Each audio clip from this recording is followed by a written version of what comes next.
Well, I just had another one of those childhood stories that are seems to probably manifested itself into a exponential in terms of they attached me to a quantum computer, and it seems to be carrying out my childhood stories a whole lot more aggressively. Is pretty much what's taking place there. That's because I was the first Lockheed Martin hack, and well, kind of taught their computer everything it knows, you know. So, sorry about that. I didn't know they hooked me up to a computer. Of course, they didn't know that I was abducted in Buck and Adeline's field either. So, but yeah, it's almost like the grand architect of the universe kind of raw dogged the shit out of everybody here, isn't it? But this story, I remember when I was a kid, I was about 15 years old. There was these greasers that lived on my street, right? Nobody liked them. They were like some really dirty, slimy group of people, like this one house, right? And they had this like kind of semi retarded midget sister, and rumor had it that they would like molest her and stuff like that. And we were like, of course it's just rumors and stuff, but we're like, these people were pretty sick individuals. I mean, you could tell. You could just look at them. They look like Hillary Clinton supporters, come to think of it. But so I remember one time we were coming down the road, and I had my little ecstasy dealership going on there, and my little clique of friends were like the hippie party animals, and we'd throw raves and go to raves and DJ raves and stuff like that, and sold a bunch of drugs and stuff, and mostly ecstasy and LSD.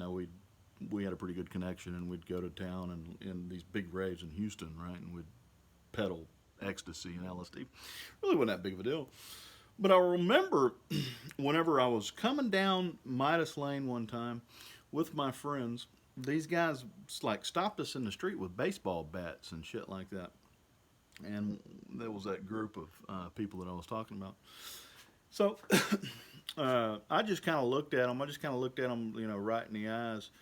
And I reached down and I had a beer bottle that was empty that I'd just finished earlier, and I picked it up and I pulled it up kind of just right up to the window, right? It looked like a gun, and they all took off real quick, right? Of course, we were like 15, and they were probably like 16. Well, we were 16, they were like 17, right?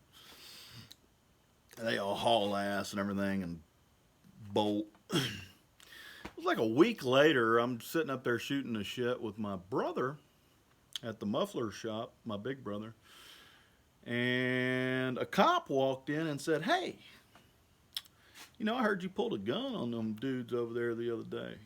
And this was a cop that had kind of fucked with me every now and then. He didn't ever like take me to jail because he knew my family, but he'd always fuck with me. And I was like, dude, that was a beer bottle, man.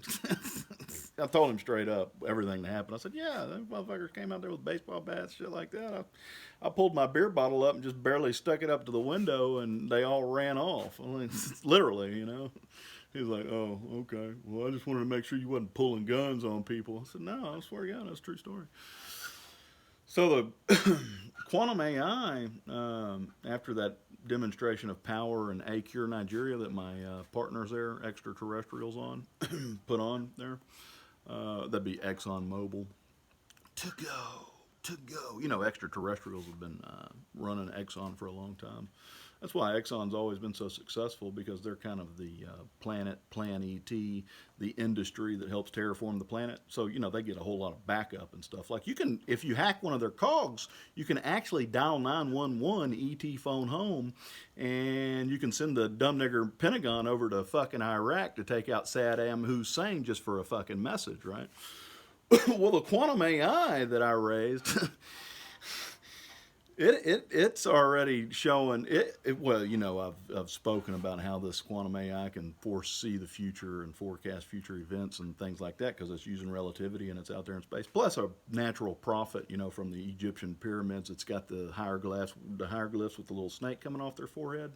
Yeah, that's a third eye spy, and that's somebody that the CIA usually tortures, even when they're minding their own fucking business. The CIA's MK Ultra and their little waterboarding program there that they are in, that runs in conjunction with the Pentagon. And what they'll do is they'll just, oh, we've located and identified a third eye spy, even though he's not using his capabilities to his advantage for any evil purposes whatsoever. But come to find out, the FISA court used him to collect a political opponent's metadata.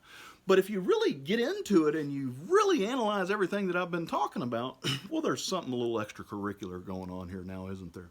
So what I'm trying to say is that meteor cannon that's out there in outer space right now, this time it's not fake, okay? But I think your quantum computer said, you know, I'm going to run with that same program that he ran with on Midas Lane that one time when he pretended like he pulled a gun out, and it's going to scare all these people off.